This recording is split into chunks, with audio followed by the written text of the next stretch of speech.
चलें, अब सब बच्चों को मेरी स्क्रीन शेयर हो रही है, देखें। जी सर, हो रही है। चल, मैं ये कुछ लिंक्स हैं, मैं लेट्स सपोज ये पहला लिंक जो है वो कॉपी पेस्ट करूंगा यहाँ पे। सर अभी हो नहीं रही स्क्रीन शेयर। हो जाएगी, नेटवर्क का इशू होगा आपकी तरफ।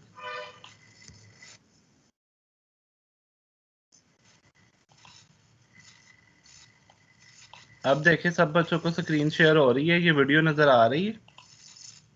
Yes sir. चले, ये देखिए क्लास, ये है गैस इंजिन मशीन सर अब हो रही है। इंडस्ट्रियल। जी, gas engine machine industrial level पे इसको हम देखेंगे कि ये किस तरह वर्क करती है और कैसे फैब्रिक को सिंज करती है। ये देखें, ये रोलर है, रोलर से जो है वो फैब्रिक उतर रहा है, ठीक है। ये रोलर से फैब्रिक जा रहा है मशीन की तरफ। मशीन जो है सिंजिंग की काफी बड़ी मशीन होती है, इतनी बड़ी मशीन होती है ऑलमोस्ट कह ले 3 या 4 रूम्स की मशीन होती है। ये देखें, वो बड़ा रोलर था जिससे फैब्रिक उतर रहा है, ये छोटे छोटे रोलर्स हैं जो कि जस्ट फैब्रिक को सपोर्ट कर रहे हैं कि फैब्रिक ठीक तरीके से जो है वो पास आउट हो जाए, ठीक है। ये इसका पैनल लगा हुआ है, पैनल से हम लोग जो है वो सेट कर सकते हैं कि हमने स्पीड कितनी रखनी है, हमने डिफरेंस कितना रखना है, हमने फ्लेम की इंटेंसिटी कितनी रखनी है, और हमने सिंजिंग की पोजीशन कौन सी रखनी है। ये पैनल लगा हुआ है इसका सारा, ठीक है। सर ये रोलर के तो की जी जी, इंटेंसिटी मतलब इंस्टेंट नहीं होगी रोलर के अंदर, मतलब आपने कहा था ओवरऑल होती है, मतलब उसके अंदर कोई कोल वगैरह या फिर इस तरह की चीजें यूज होती हैं। गैस इंजिन मशीन में तो ये है ना, गैस की हम इंटेंसिटी को ज्यादा या कम इस तरह से कर सकते हैं ना, बटन ओके से sir. Simply okay okay. Gas कम या ज्यादा कर दें। ये देखिए रोलर्स हैं, ये छोटे छोटे, इनकी सपोर्ट से जब फैब्रिक ऊपर जा रहा है, ठीक है। ये अब वो दिखा रहा है दोबारा, ये देखें यहाँ पे ये गैस सिंज हो रही है, ये देखें गैस की ये शोले हैं, ओके फ्लेम्स हैं, ठीक है। और ये देखें यहाँ से फैब्रिक काफी स्पीड के साथ गुजर रहा है, और ये देखें फ्लेम्स कंटिन्यूसली यहाँ से जो है वो उसको इंटरेक्ट कर रहे हैं और उसको सिंज कर रहे हैं, ठीक है। अब देखें फ्लेम्स इतने कम नहीं है, लेकिन फिर भी जो है वो फैब्रिक प्रॉपरली सिंज हो रहा है, मतलब कि फैब्रिक को कोई इश्यू नहीं हो रहा। इट मींस उसने जो उसकी स्पीड है वो बिल्कुल ठीक रखी हुई है। उसके बाद ये फैब्रिक उधर से ऊपर से होता हुआ दोबारा जो है वो अगले रोलर के ऊपर वाइंड हो जाएगा, ताकि वो नेक्स्ट किसी ऑपरेशन के अंदर काम आ सके। क्लियर है। ये नेक्स्ट रोलर है जो कि आफ्टर सिंजिंग है, और वो वाला कौन सा रोलर था जो कि बिफोर सिंजिंग था, ठीक है। और यहाँ पे ये देखें हमारे पास यहाँ पे जो है ये सारे के सारे फ्लेम्स हैं जो कि उस फैब्रिक को क्या कर रहे हैं, सिंज कर रहे हैं, ठीक है। एक रोलर पीछे होता है और बीम होता है, वो समथिंग लाइक बीम होता है। रोलर जो छोटे छोटे ये जो सपोर्ट करने के लिए हैं, ठीक है, ये हर जगह पे लगे होते हैं। यहाँ पे भी अब देखिए ये लगा होगा, और फिर ऊपर से होता हुआ फैब्रिक जो है वो अगेन एक न्यू रोलर के ऊपर जो है वो वाइंड हो जाता है, जो कि फैब्रिक, ये वाला जो फैब्रिक है ये बिल्कुल सिंज्ड फैब्रिक है, इसकी सिंजिंग हुई हुई है। उसके बाद हम दूसरी वीडियो देखते हैं कि इसके अंदर जो है वो उसने क्या डिस्क्राइब किया है।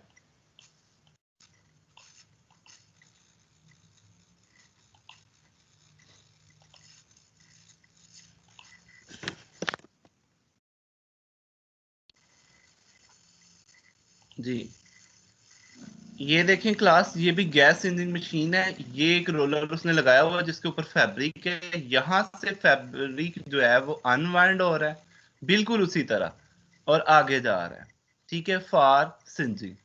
ये देखें, ये देखें आगे छोटे छोटे रोलर्स लगे हुए हैं।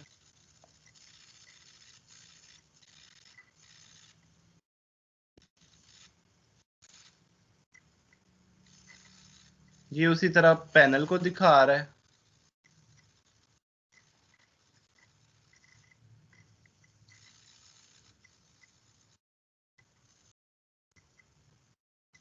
ये देखें यहाँ पे सिंजिंग हो रही है, लेकिन ये तो आई थिंक वही वीडियो है, लेट मी चेक, ये तो वही वीडियो है। सोच ही रहा था कि सर अब तो थर्ड लगानी थी ना मेरे ख्याल में। नहीं, ये वाला शायद कॉपी पेस्ट ही नहीं हुआ।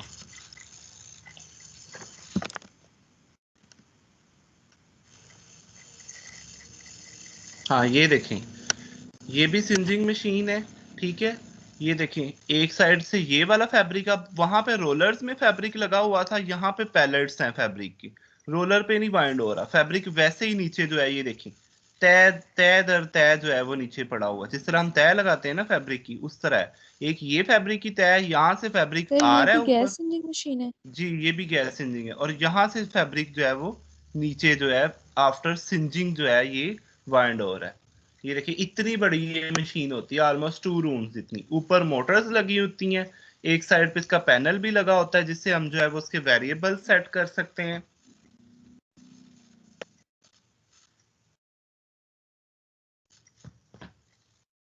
सर टू वे क्यों ये है देखें, इसके, मतलब लाइक देखिए जहाँ पे ये तो एक देखें। जी तरफ जी। फोल्ड हो रहा है, एक हाँ तरफ क्या? जो जहाँ से ऊपर को जा रहा नजर आ रहा है वहां से हाँ, भी सिंजिंग हो रही होगी, या मतलब इन दोनों में से किस वे से सिंजिंग हो रही है? ये नहीं, सिंजिंग सिर्फ नीचे होती है, ऊपर इसलिए जाता है ताकि फैब्रिक कूल डाउन हो जाए, ऊपर से इसलिए वो गुजारते हैं।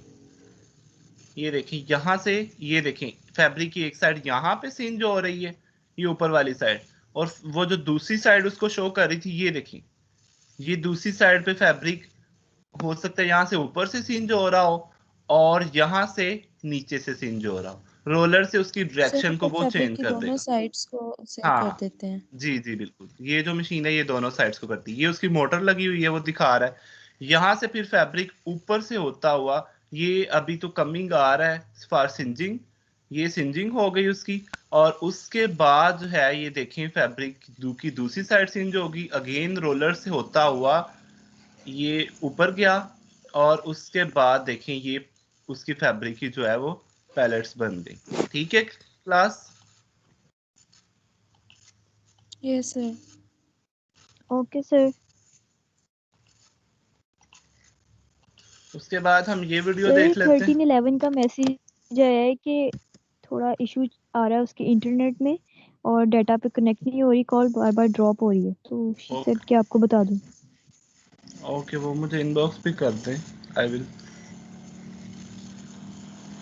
Okay sir. चलें, ये देखें, जो आप लोगों ने ब्रशिंग की मशीन पढ़ी थी और शेयरिंग की, वो इस तरह से होती है। जितनी भी प्रोसेसिंग के अंदर जितनी भी मशीन्स हैं वो काफ़ी बड़ी बड़ी मशीन्स होती हैं, मतलब इतनी बड़ी बड़ी मशीन्स होती हैं कि सम टाइम्स हमें लगता है कि वो एक पूरे हाल के अंदर एक ही मशीन आएगी। लाइक ये आप देखें तो ये काफ़ी बड़ी मशीन है, ठीक है।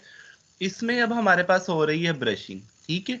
ये भी अगेन ये फैब्रिक जा रहा है ब्रश होने के लिए, ये अब उसकी सरफेस दिखा रहा है कि इसकी सरफेस जो है वो काफ़ी रफ है, ये देखें, ठीक है।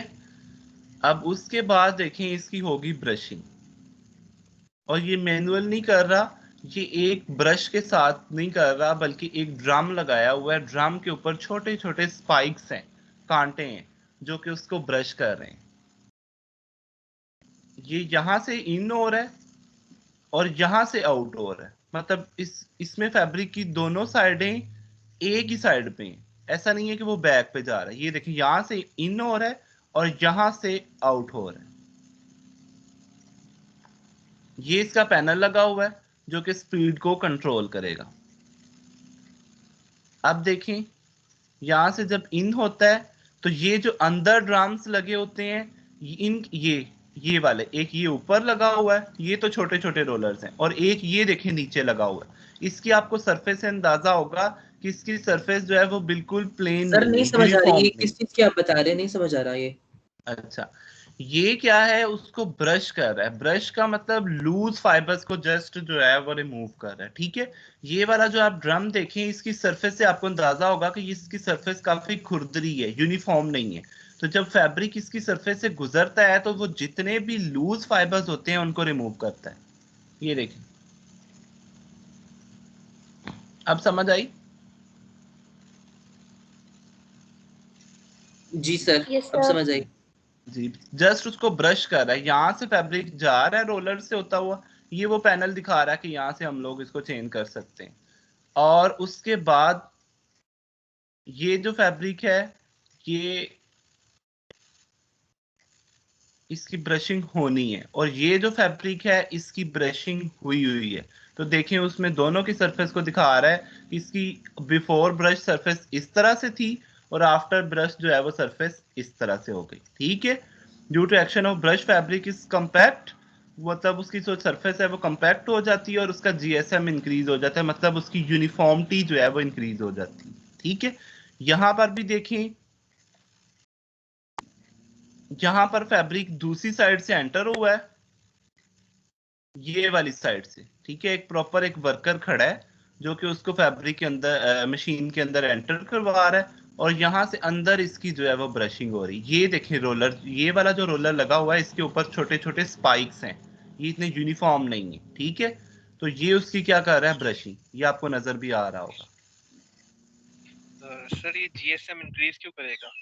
जीएसएम इंक्रीज इसलिए करेगा क्योंकि उसकी सरफेस एरिया बढ़ जाएगा, उससे लूज फाइबर्स सारे जो है रिमूव हो जाएंगे और जितने भी फाइबर्स आपस में इंटेंगलमेंट थे या आपस में मर्ज हुए थे उनको वो जो है वो ओपन कर देगा।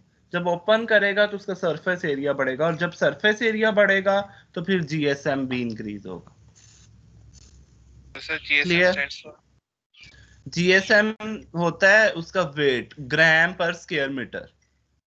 लेकिन सर अगर अगर हम अपना वो लेके जा रहे हैं लूज फाइबर्स, मतलब कुछ निकाल रहे हैं ना फाइबर से, तो उसका वेट कम नहीं होना चाहिए इंस्टेड ऑफ ज्यादा होने के? हाँ, ये वो वाला वेट नहीं है, ये है ग्राम पर स्क्वायर मीटर, एक स्क्वायर मीटर के अंदर। तो जब वो ब्रश करता है तो वो उसकी सरफेस को जो है वो इन्हांस करता है, उसकी सरफेस को जो है वो दोनों साइडों से खींचता है। जब खींचेगा तो उसका सरफेस एरिया बढ़ेगा। ये समथिंग लाइक इस तरह की टर्म है। ठीक है, ओके सर। इधर देखिए क्लास, ये होती है स्टिचिंग मशीन। ये देखिए प्रोसेसिंग ने जो है वो अंदर ही रखी हुई है, मैंने आपको बताया था ना वो लोड्स को स्टिच करते हैं, तो इस मशीन के साथ जो है वो लोड्स को वो स्टिच कर देते हैं। क्योंकि ये मशीन ने तो कंटिन्यूसली चलना होता है, तो वो लोड्स को एक दूसरे के साथ स्टिच करके उसको कंटिन्यूसली चलाते रहते हैं। ये देखिए अब कंटिन्यूसली जो है वो फैब्रिक जो है वो ब्रश हो रहा है।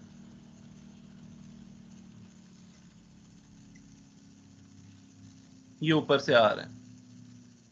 प्रॉपर मशीन का एक पैनल होता है, एक मशीन की सेटिंग होती है जिसके थ्रू जो है वो मशीन चलती है। सर आप इन वीडियोस के लिंक भी भेज दीजिएगा।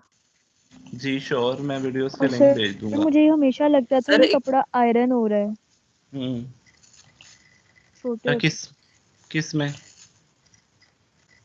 सर ये जो सिंजिंग का प्रोसेस है ना, मुझे हमेशा लगता था कपड़ा आयरन हो रहा है। एक दो दफा मैंने ये खुद देखा हुआ है, तो मुझे ऐसे लगता था कि ये कपड़ा आयरन हो रहा है। नहीं, कपड़ा इसमें आयरन तो नहीं होता।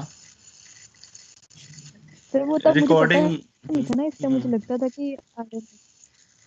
सही। लाइबा रिकॉर्डिंग को मैंने ये लगता तो है स्टार्ट इतनी छोटे बड़ी इस तरह की छोटे मशीन है। नहीं, वो सिंपलिंग आयरनिंग होती है और आयरनिंग में अगर आयरनिंग से रिलेटेड आपने प्रोसेस देखना है तो वो प्रोसेसिंग के अंदर मर्सराइजेशन है। Mercerisation is something like ironing. ठीक है क्लास? Okay sir. चल, सर आज का लेक्चर हम स्टार्ट करते हैं।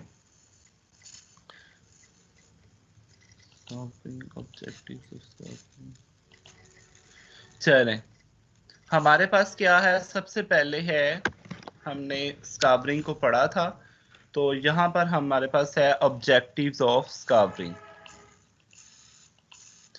स्कार्बरिंग मैंने आपको बताया था to remove the natural vegetable impurities.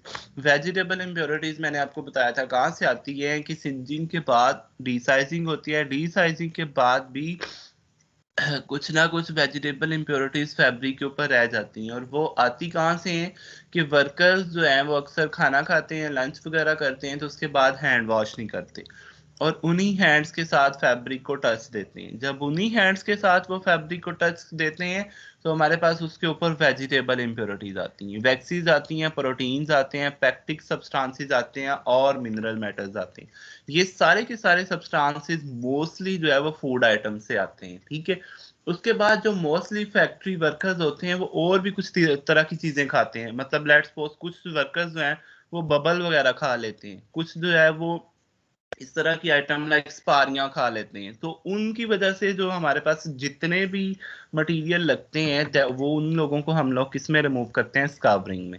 उसके अलावा अगर सम टाइम हमारी मशीन खराब हो जाए, ठीक है, मशीन खराब हो जाए तो फिर उसको जो है वो वर्कर जब ठीक करता है तो उसके बाद हाथ नहीं जो है वो वॉश करता ठीक तरह से, तो उसकी वजह से भी हमारे पास वैक्सीज और ऑयल्स वगैरह आती हैं। इन वैक्सीज, इन ऑयल्स और इन मटेरियल्स को जो रिमूव करने का प्रोसेस होता है that is called as scrubbing, ठीक है। मैकेनिकल हेल्ड इम्प्योरिटीज जिसमें मोड्स आती हैं, लीव्स, मोड्स और लीव्स कहाँ से आते हैं कि जब डी साइजिंग के बाद फैब्रिक हमारा स्कवरिंग में आता है बंडल बन के या बीम बन के रोलर के ऊपर, तो वहां पर जो है वो हमारे पास मोड्स और लीव्स लग जाते हैं, मतलब कि रास्ते में कहीं से पत्ते वगैरह जो है वो लग जाते हैं, तो उनकी जो इम्प्योरिटीज हैं उनको हम लोगों ने किस में रिमूव करना होता है, स्कवरिंग।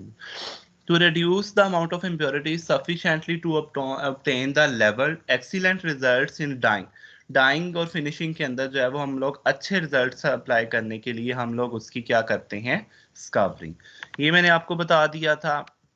उसके बाद स्कवरिंग केमिकल्स थे जिसमें हमारे पास अल्कलाइन एजेंट्स हो सकते हैं। अल्कलाइन एजेंट्स कौन से हो सकते हैं, सोडियम हाइड्रोक्साइड या पोटाशियम हाइड्रोक्साइड या सोडियम कार्बोनेट हो सकता है, लिक्विड अमोनिया हो सकता है। जस्ट टू के नेम्स जो है वो याद रख लें, पहले दो बहुत इजी हैं, उनको याद रख लें कि सोडियम हाइड्रोक्साइड और पोटाशियम हाइड्रोक्साइड। सरफेक्टेंट्स है, surfactant is something like Surf, जिस तरह सर्फ होता है ना, सर्फ भी आपका इम्प्योरिटीज को रिमूव करता है ना फैब्रिक से, तो ये भी सरफेक्टेंट्स हैं जो कि एनाइनिक हो सकते हैं और नॉन आयनिक हो सकते हैं, और ये भी फैब्रिक की सरफेस से कवरिंग करते हैं और फैब्रिक की सरफेस से वेजिटेबल इम्प्योरिटीज को रिमूव करते हैं। उसके बाद देखिए हमारे पास है इमल्शन कवरिंग एजेंट, ये भी कुछ कवरिंग एजेंट्स होते हैं जो कि फैब्रिक की सरफेस से वेजिटेबल इम्प्योरिटीज को रिमूव करते हैं। उसके बाद है ऑर्गेनिक सॉल्वेंट्स, हाइड्रोकार्बन्स, बेंजीन होती हैं, स्पिरिट होती हैं, गैसोलीन होती हैं, ये भी फैब्रिक की सरफेस से वेजिटेबल इम्प्योरिटीज को रिमूव करते हैं। मैंने पिछली क्लास में आप लोगों को बताया था कि या स्पोनिफिकेशन होगी रिमूव करने का प्रोसेस, या इमल्सिफिकेशन होगी, या सोलुबलाइजेशन होगी। कुछ ना कुछ हम लोगों ने पढ़ा था कि स्पोनिफिकेशन क्या होती है, इमल्सिफिकेशन क्या होती है और सोलुबलाइजेशन क्या होती है। अब से जो है वो मैंने और शॉर्ट कर दिया टर्म्स, केमिकल प्रोसेसेस को रिमूव कर दिया और वीडियोस ज़्यादा से ज़्यादा ऐड कर दी हैं ताकि आपको समझ भी आए और ताकि आपके सब्जेक्ट का जो है वो इंटरेस्ट भी बढ़े। सो हम देखते हैं, ये देखें क्लास कवरिंग का प्रोसेस है कि इस मशीन के अंदर फैब्रिक्स कवर हो रहा है, ठीक है, आहिस्ता पढ़ाइएगा, स्लो स्लो। जी जी ठीक है। इस मशीन के अंदर जो है वो स्कवरिंग होती है, उसके अंदर जो है वो स्पोनिफिकेशन या इमल्सिफिकेशन या सोलुबलाइजेशन का प्रोसीजर इस मशीन के अंदर होता है। उसके बाद जो ये टब है इसके अंदर जो है वो हमारा फैब्रिक क्या होता है, वॉश होता है, ठीक है। लेते हैं इसके नीचे एक लिंक है जिससे हम लोग देख लेते हैं कि ये जो स्कवरिंग की मशीन है ये इंडस्ट्रियल लेवल के अंदर किस तरह से स्कवर करती है। तो हम इस लिंक को ओपन करेंगे।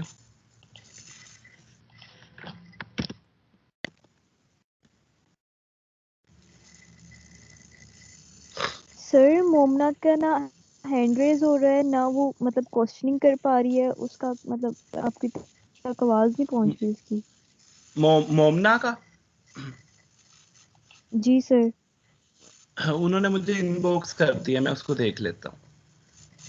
चले इधर देखिए क्लास, ये है स्कवरिंग और ब्लीचिंग की मशीन इंडस्ट्रियल लेवल पे। अब ये देखें, आपको ये मशीन नजर आ रही होगी, ये ऑलमोस्ट पूरे फ्लोर के ऊपर मशीन है, मतलब पूरे हॉल के अंदर ये सारी की सारी मशीन जो है ना ये स्कवरिंग है। इसके अंदर छोटे छोटे चैनल्स बने हुए हैं, खाने बने हुए हैं, पैनल्स बने होते हैं, ठीक है। इनके अंदर फैब्रिक कवर होता है, केमिकल लगता है, उसके बाद ये देखिए यहाँ पे एक टब है, टब के अंदर फैब्रिक बाद में वॉश होता है, ठीक है। इसी तरह छोटे छोटे रोलर्स भी लगे हुए हैं, मोटर्स लगी हुई हैं, जगह जगह पैनल्स लगे हुए हैं ताकि उनसे उनकी स्पीड वगैरह को चेंज कर लें। तो यहाँ से ये देखें फैब्रिक, ये देखिए काफी बड़ी मशीन है, छोटे छोटे इनके अंदर चैनल्स हैं, ठीक है। और ये देखें स्क्रीन भी लगी हुई है कि जहां से हम लोग अंदर देख सकें कि हमारा फैब्रिक के साथ अंदर हो क्या रहा है, ठीक है। तो ये दूसरी साइड से एंटर होगा, ये उसकी दोनों साइड दिखा रहा है। अभी हम देखेंगे कि इसकी दूसरी साइड से क्या है।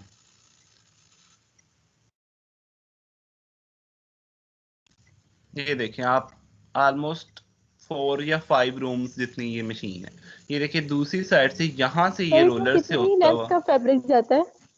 अच्छा इसमें ऑलमोस्ट जाएगा 50 मीटर का फैब्रिक तो वैसे ही इसके अंदर रिक्वायर्ड है। सो ये ऑलमोस्ट चलती है 1 लाख प्लस मीटर अगर फैब्रिक की लेंथ हो तो फिर ये मशीन चलती है। ये देखिए यहाँ से फैब्रिक इसके अंदर एंटर होगा रोलर्स के थ्रू। यहाँ पे हम रोलर लगा देंगे या हमारे जो पैलेट्स बने से हम लोग फैब्रिक को एंटर करेंगे, फिर वो सर ये मतलब टाइम टेकिंग प्रोसेस होता है फिर इसका मतलब? नहीं टाइम टेकिंग तो नहीं होता उसमें। ये होता है ना लाइक अगर बैक साइड से आ रहा है कुछ फैब्रिक इस पैनल के अंदर जो है वो कवर हो रहा है, कुछ फैब्रिक रोलर से होता हुआ उस पहले पैनल के अंदर नहीं जा रहा, दूसरे पैनल के अंदर डायरेक्ट जा रहा है ताकि टाइम हमारा सेव हो जाए। कुछ प्रोसेस तीसरे पैनल के अंदर जा रहा है। ये आप लोग साइड पे देखेंगे, ये देखें साइड पे देखें अब ये देखें फैब्रिक ही फैब्रिक सारे पड़े हुए हैं, ठीक है। मतलब इसके अंदर एक ही टाइम में काफी ज्यादा फैब्रिक्स की जो टाइप्स हैं वो कवर हो सकती हैं क्योंकि इसके अंदर डिफरेंट चैम्बर्स हैं, ठीक है। और दूसरी बात ये कि इसके अंदर स्कावरिंग एंड ब्लीचिंग है। ये जो मशीन है मतलब उसमें हो सकता है कि एक चैनल के अंदर एक पैनल के अंदर स्कावरिंग हो रही हो और एक पैनल के अंदर जो है वो ब्लीचिंग हो रही हो, ठीक है। ये देखिए ये भी एक चैम्बर है, ये एक सर चैम्बर है, मैक्सिमम फिर भी एक चैम्बर है। वन डे लगता होगा आई थिंक इसको, मतलब इतना नहीं सारा नहीं नहीं कपड़ा नहीं अगर नहीं करना हो। नहीं नहीं नहीं ये कंटिन्यूस होता है। मतलब एक साइड से कंटिन्यूसली फैब्रिक जा रहा है, दूसरी साइड से कंटिन्यूसली फैब्रिक निकल रहा है। जिस तरह सिंजिंग में निकल रहा है ना उसी तरह इसके अंदर भी निकलता है। फौरन हम निकाल लेते हैं, ज्यादा देर के लिए हम इंटरेक्ट ही नहीं करते क्योंकि वो फैब्रिक हमारा डैमेज होने के चांसेस होते हैं। हम लोग फौरन उसके ऊपर केमिकल अप्लाई करते हैं, उसके बाद उसको वॉश करते हैं, ब्लीच करते हैं और दूसरी साइड से उसी तरह फैब्रिक कंटिन्यूसली वाइंड हो रहा होता है हमारा रोलर के ऊपर। ये देखिए उसकी दूसरी साइड वो दिखा रहा है।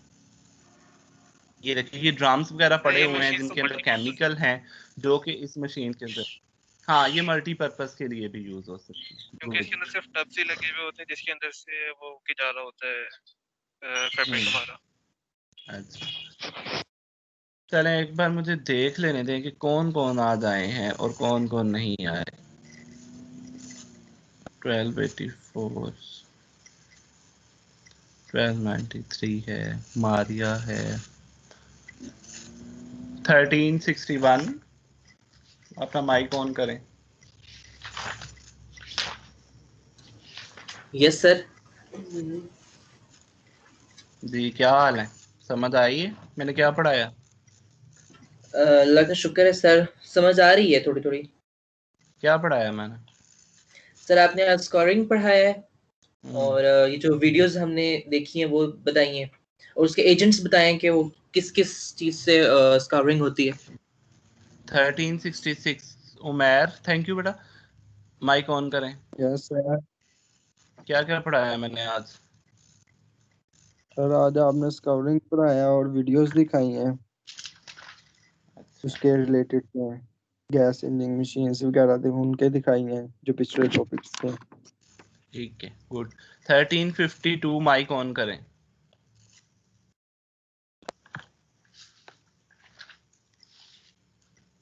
थर्टीन 52 उमर कहाँ है ये?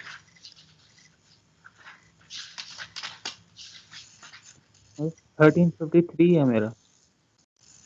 ओके ओके कैसे हैं आप? बस ठीक। आप नहीं 1352 पे भी है। 1352 पे स्टूडेंट है, उसका नेम है मुआज मलिक। क्लास को नेट करके कहीं चला गया हुआ है। 1320 जी सर। जी अनम समझ आ रही है आपको? सर 1320 समीन हूँ मैं। ओके 1314 जी सर। शमशा नवाज। जी आज आपने कोई जी क्वेश्चन नहीं सर। किया, समझ आ रही है आपको? जी sir. Okay 1296 Malaika. Yes sir. क्या पढ़ाया मैंने आज?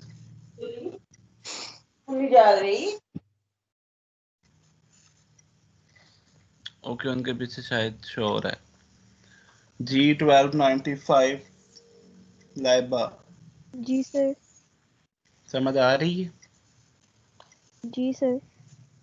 ओके, सलमान समझ आ रही है?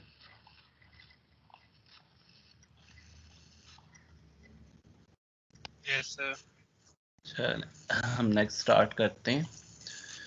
सो हम लोगों ने देख लिया स्कार्विंग का प्रोसेस। उसके बाद मैंने आप लोगों को बताया था स्पोनिफिकेशन एक पहला प्रोसेस होता है। सलमान अपना माइक बंद कर दें। मेरा mic बंद कर दे।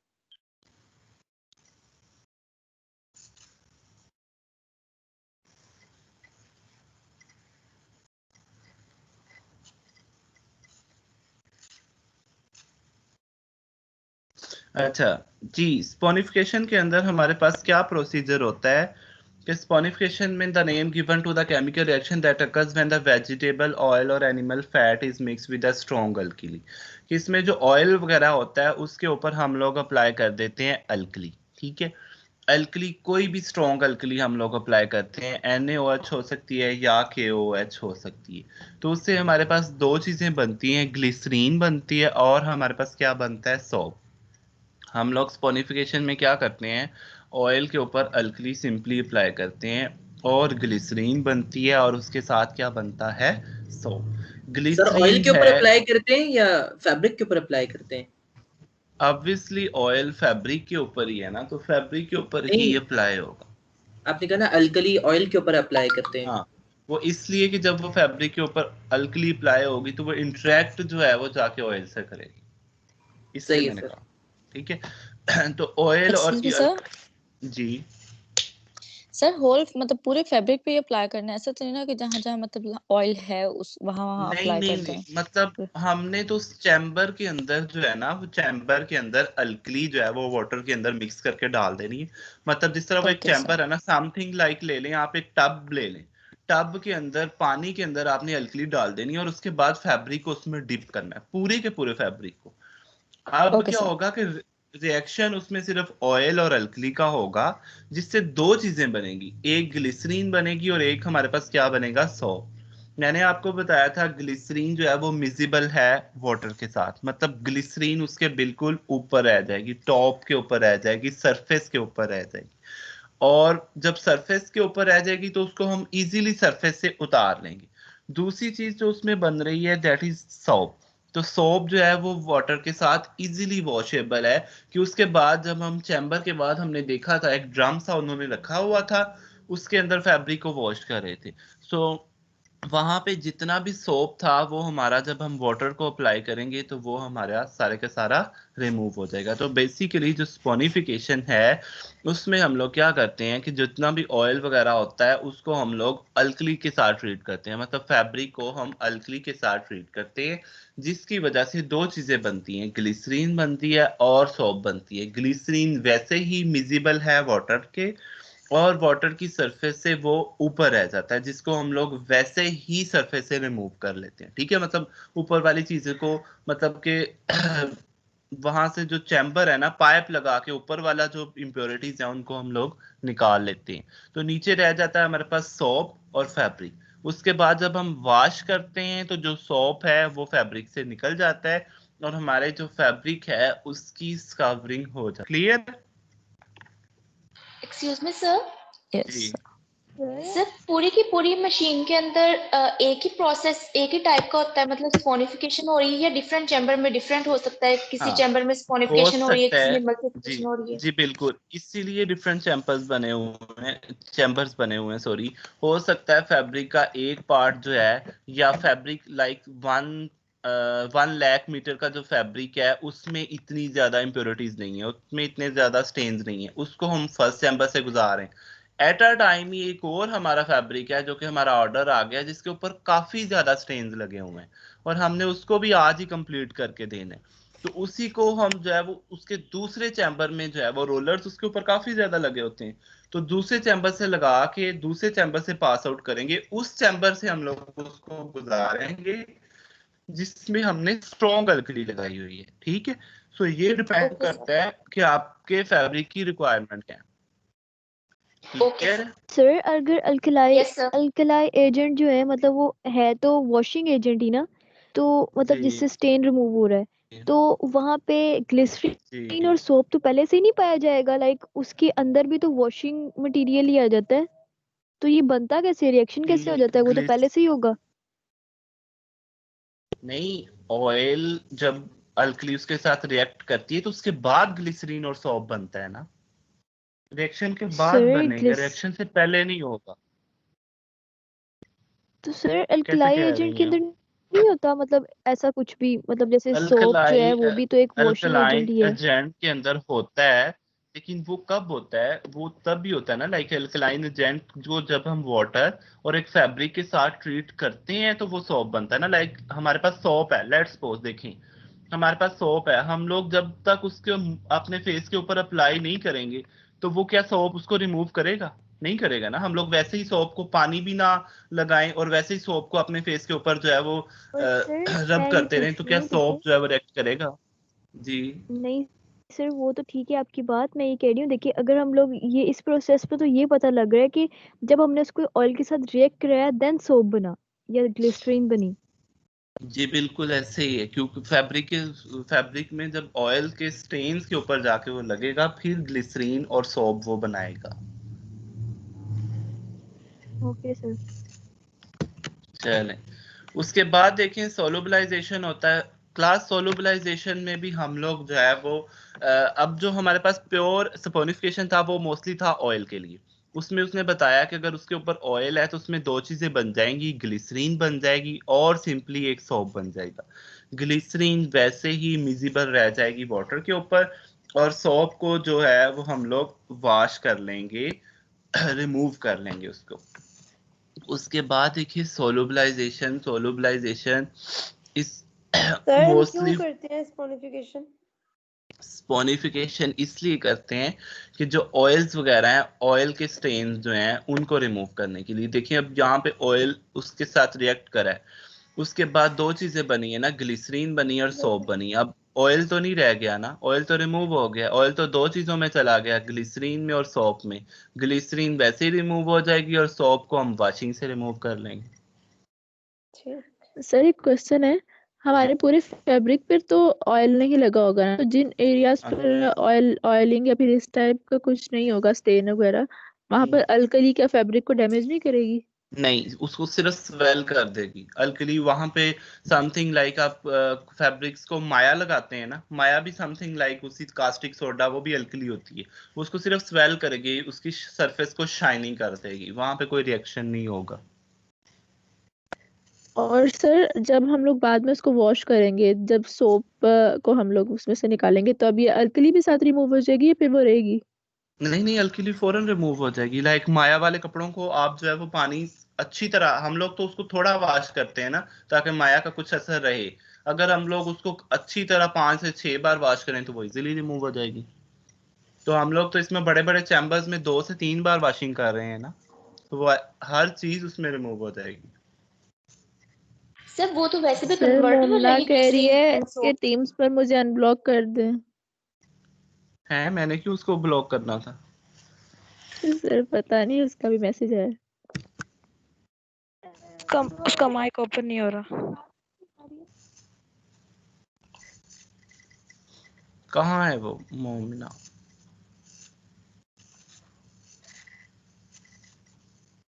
मैंने क्यों उनको ब्लॉक करना था क्लास?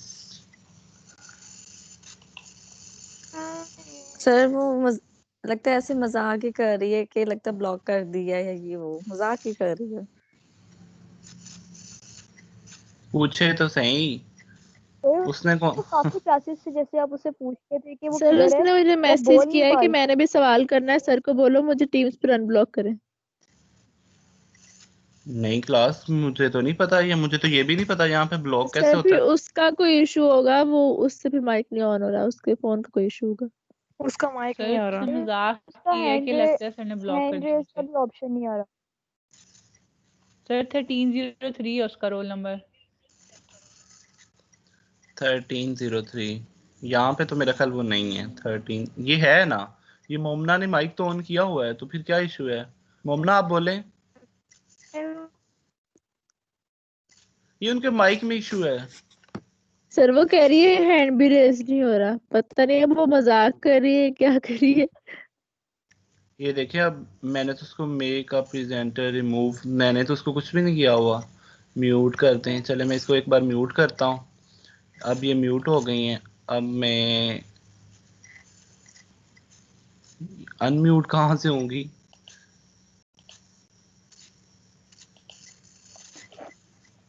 सर वो खुद ही होगी। सर वहीं से होंगे आई थिंक।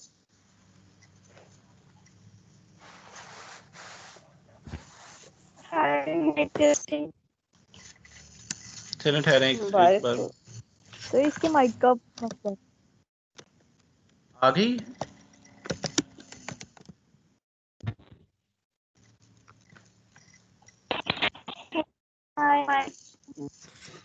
जी मोमना, मोमना आपका माइक क्लियर नहीं है, आपकी आवाज क्लियर नहीं है।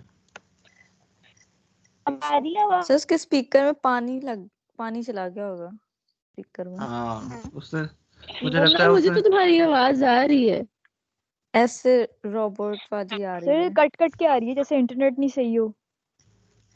चल मुझे लगता है उसने स्कैवरिंग कर लिया अपने माइक की। चलो मोमना कोई बात नहीं, एक दिन चुप रह लो। नहीं नहीं यार वो मोमना, एक दिन नहीं चुप, वो 3 लेक्चर से पीछे से चुप है, उसने सारे रिकॉर्डिंग सुनी है, वो कहीं पे भी नहीं उसकी आवाज आई। चले मोमना मैं आज अगर ये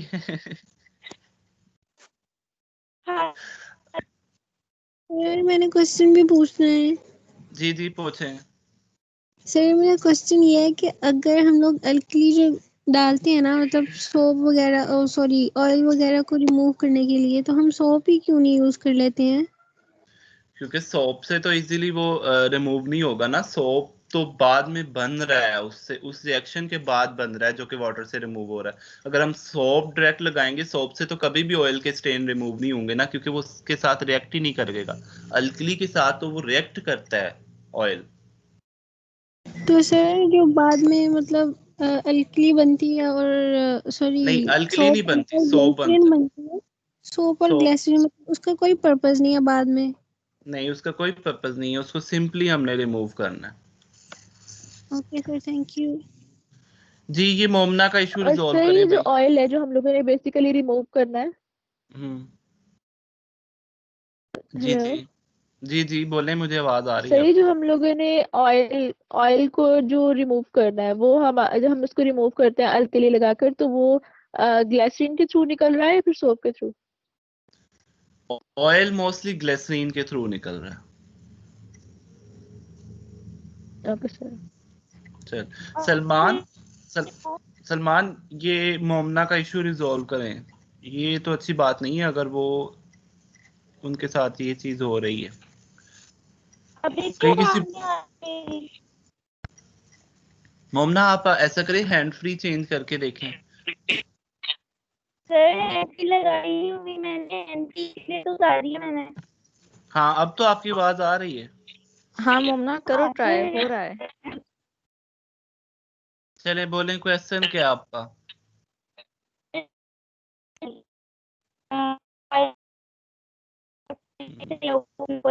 सर क्वेश्चन नहीं कोई पूछने दे रहा है इस बेचारी को। सर ये इंटरनेट का प्रॉब्लम है। Good question, good question. Very good question. नहीं इसका क्वेश्चन यही है कि इसकी आवाज क्यों नहीं आ रही। अच्छा अच्छा, चले मोमना आप ऐसा करें, जितने भी क्वेश्चन हैं उनको नोट डाउन कर सर लें। इसको कहें लैपटॉप से ऑनलाइन होके देख ले। हाँ चले मशवरे दें ना आप लोग तो टीम्स यूज करते हैं, मैं तो इतनी ज्यादा यूज नहीं करता। सर हम भी क्लास के टाइम पे ही आते हैं। ना आप ऐसा करें, क्लास के बाद सारे के सारे आप क्वेश्चंस नोट डाउन कर लें, उसके बाद क्लास के बाद जो है वो आप मुझे कॉल कीजिएगा, तो मैं आपको कॉल के ऊपर जो है वो सारा समझा दूँ। मैं ये कर सकता हूँ। दूसरा, अगर आप कहती हैं तो मैं आज आईटी वालों के पास जाऊंगा, अगर आपका जेन्युइन इशू है, आपकी तरफ से नहीं है। लेकिन जहां तक मुझे लग रहा है, जहां तक दूसरे स्टूडेंट्स को लग रहा है, आपका माइक का इशू है। ऐसे ही है ना students? Yes sir. Sir I guess internet का इशू है, इसलिए नहीं आवाज आ रही है हम लोगों को। हाँ, हो सकता है। लेकिन बाकी लोगों को तो मेरी आवाज आ रही है ना बिल्कुल क्लियर? जी सर, अच्छे से आ रही है। चले यस सर। जी सर आ रही है। अभी तो देखिए, स्पोनिफिकेशन में हम लोगों ने जितने भी ऑयल्स के स्टेन थे वो रिमूव कर लिए। अब दूसरा प्रोसेस है दैट इज नोन एज सोलुबलाइजेशन। सोलुबलाइजेशन के अंदर हम लोग क्या करते हैं, NaOH जो अल्कली है उसको हम लोग इसी तरह से ट्रीट करते हैं फैब्रिक के साथ, जो कि उसकी स्वेल कर देती है इम्प्योरिटीज को और वाटर मेकिंग सोलुबल बना देती है। मतलब अब पहला जो है इमल्सिफिकेशन स्पोनिफिकेशन में हमने ये देखा था कि अगर ऑयल है फैब्रिक के ऊपर तो फिर अल्कली क्या करेगी। अब हम लोग ये देख रहे हैं कि अगर ऑयल की जगह कोई और इम्प्योरिटीज हैं, कोई स्टेन्स हैं, कोई मिनरल एसिड हैं या प्रोटीन्स हैं, तो वो किस तरह से रिमूव होंगे। तो वो उसमें पहली लाइन में वो ये क्या बात कह रहे हैं कि वहां पर वो उनको वाटर सॉल्युबल बना देता है। ठीक है, मिनरल और जितने भी हैवी मेटल्स हैं वो कन्वर्ट हो जाते हैं सॉल्युबल साल्ट्स में, और उसके बाद हम लोग उनको वॉश कर लेते हैं। मतलब जो भी मिनरल्स और हैवी मेटल्स हैं जो कि रिमूव नहीं हो रहे थे, वो सॉल्युबल साल्ट्स के अंदर कन्वर्ट हो जाते हैं। जब सॉल्युबल साल्ट्स के अंदर कन्वर्ट हो जाते हैं, मतलब something like NaCl, sodium chloride में अल्कली की वजह से जब साल्ट बन जाता है तो वो इजीली वाटर के साथ रिमूव हो जाता है, क्योंकि सॉल्ट तो वाटर के साथ मिक्स हो जाता है ना। उसी तरह अमाइनो एसिड और प्रोटीन अगर उसके ऊपर लगे हुए हैं तो वो क्या किस तरह रिमूव हो जाते हैं, bye formation of their sodium salts. उनके भी सोडियम साल्ट्स बन जाते हैं और वो रिमूव हो जाते हैं। जो पैक्टिन्स फैब्रिक के ऊपर लगे होते हैं, पैक्टिन्स इन समथिंग लाइक एंजाइम है, तो वो किस तरह से रिमूव हो जाते हैं कि वो वाटर सॉल्युबल साल्ट में पैक्टिक बनता है या मेटापैक्टिक एसिड बनता है, जो कि बाद में जो है वो वाटर के साथ रिमूव हो जाता है। सो सॉल्युबलाइजेशन में उसने ये बात सर तो बताई। ये दोनों प्रोसेस हम लोग पहले क्यों नहीं कर लेते, मतलब कि जब हम लोगों ने स्पॉनिफिकेशन की थी उसमें भी हम लोगों ने अल्कली ही यूज की थी, यहाँ पर भी हम अल्कली ही कर रहे हैं। हाँ, यहाँ ये ऐसा नहीं है कि ये दोनों स्टेप डिफरेंट है, ये वो सर मतलब ये सारे ट्रीटमेंट बता रहा है। प्रोसेस तो है ही वॉशिंग के ना। हाँ, ये ट्रीटमेंट बता रहा है कि अगर ऑयल है तो वो किस तरह से रिमूव होगा, और अगर दूसरी इम्प्योरिटीज हैं, मिनरल्स हैं या अमाइनो एसिड हैं या पैक्टिन्स हैं, तो वो किस तरह से रिमूव होगा ये एक ही चैम्बर के अंदर। ठीक है क्लास? Okay sir. हाँ, तो इसमें क्या है, इसमें सिर्फ इतनी बात याद रखें कि ये वाटर सॉल्युबल उनको बनाता है। अगर मिनरल्स और हैवी मेटल्स हैं तो वो भी सॉल्युबल साल्ट्स में चले जाते हैं। अगर अमाइनो एसिड और प्रोटीन्स हैं तो वो सोडियम साल्ट्स में कन्वर्ट हो जाते हैं। और अगर पैक्टिन्स हैं तो वो वाटर सॉल्युबल साल्ट्स के अंदर कन्वर्ट हो जाते हैं। उसके बाद हम लोग उसकी वॉशिंग कर लेते हैं और वो इजीली रिमूव हो जाता है। जो थर्ड प्रोसेस है that is known as emulsification. Emulsification क्या है, ये मिक्सचर है टू और मोर लिक्विड्स का। इसमें दो लिक्विड्स होते हैं, या आप कह लें एक ही लिक्विड होता है जिसकी दो साइड्स होती हैं। ये देखें फिगर के अंदर, ठीक है। इसकी दो साइड्स होती हैं, एक हाइड्रोफिलिक होता है और एक हाइड्रोफोबिक होता है। हाइड्रोफिलिक का क्या मतलब है, वाटर के साथ जो अब्सॉर्ब हो सकता है, और हाइड्रोफोबिक जो कि वाटर के साथ अब्सॉर्ब नहीं होता। सो जब हम जी क्लास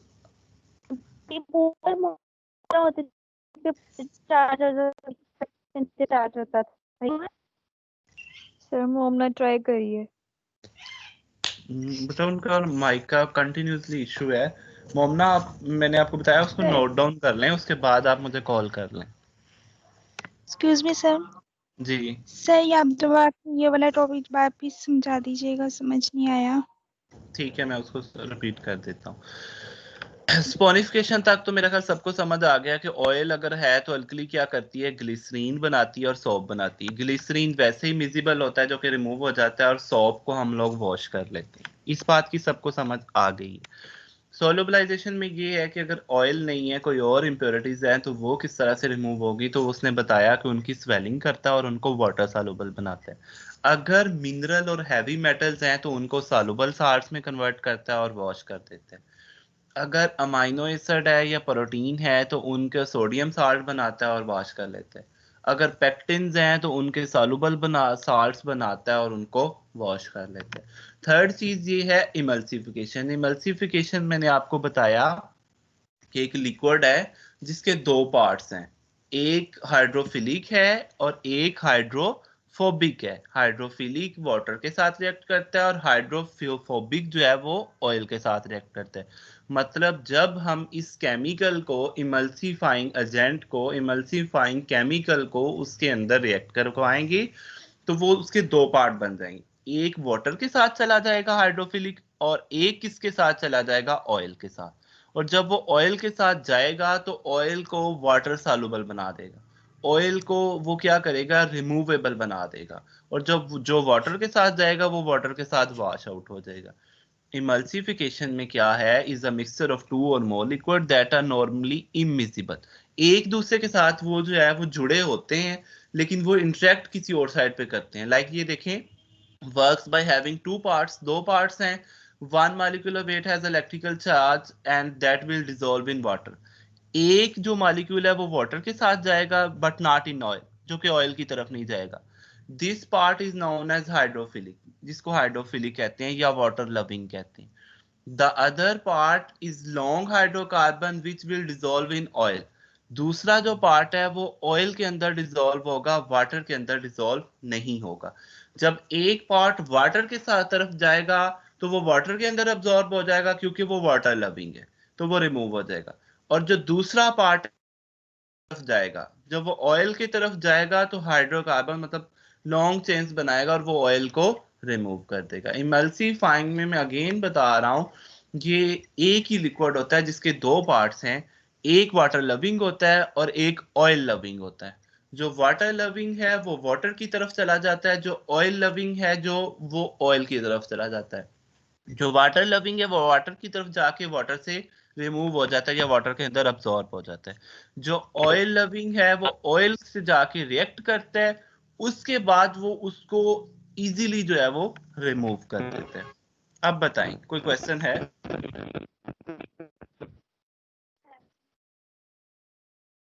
सर जो हाइड्रोफोबिक है वो भी ऑयल के साथ रिएक्ट करके उससे भी वाटर सॉल्युबल बना देता है?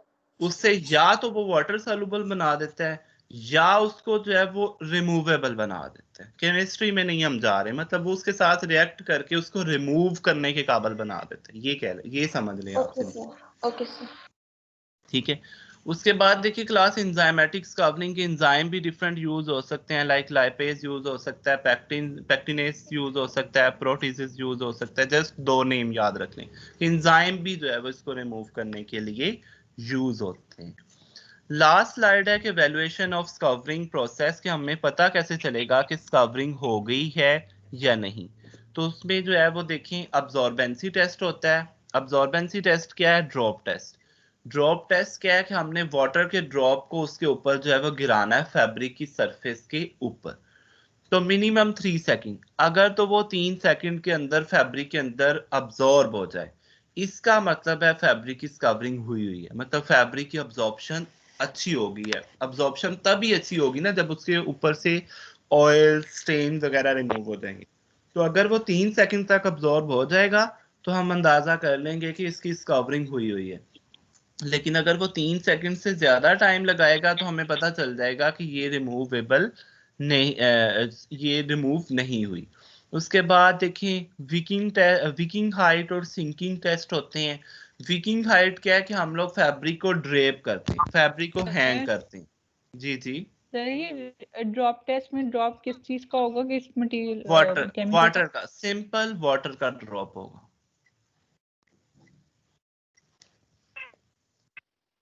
ठीक है, ओके सर।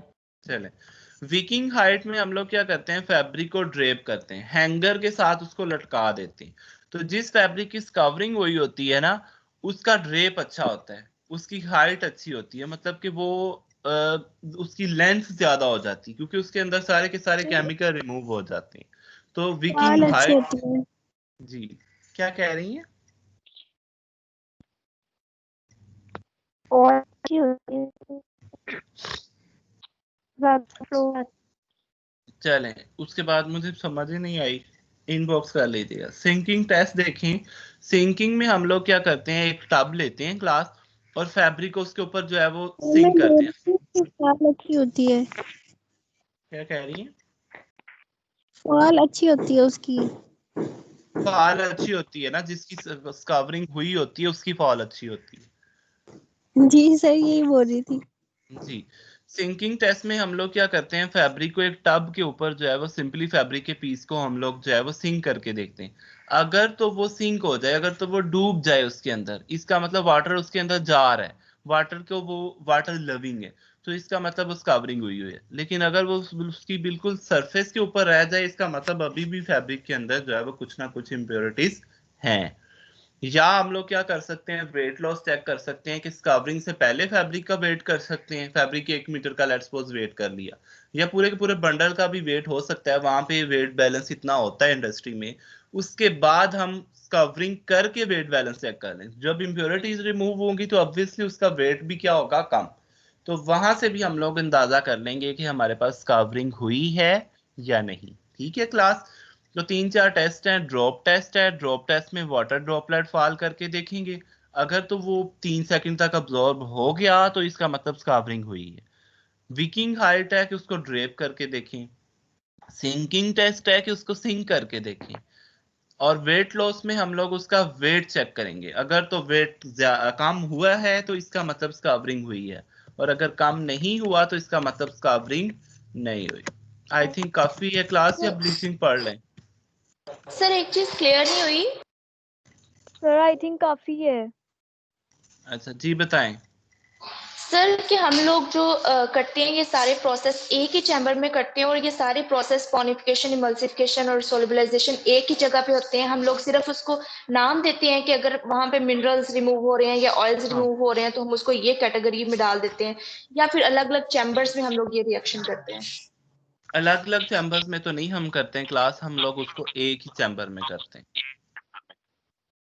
जस्ट वो नेम का डिफरेंस है, जस्ट वो कैटेगरी को बता रहा है कि अगर ऑयल है तो इस तरह रिमूव होगा, अगर इमल्सिफाइंग एजेंट हमने डाला है तो इस तरह रिमूव होगा, और अगर दूसरे सर स्टेन वो हैं तो वो एजेंट इस सेम ही तरह रिमूव। होंगे, मतलब sir alkaline mostly agents alkali, तो सेम ही होंगे ना? हाँ मोस्टली अल्कलीज। मैंने आपको ये इस स्लाइड में पढ़ाया था, स्कवरिंग केमिकल मोस्टली देखें अल्कलीज हैं।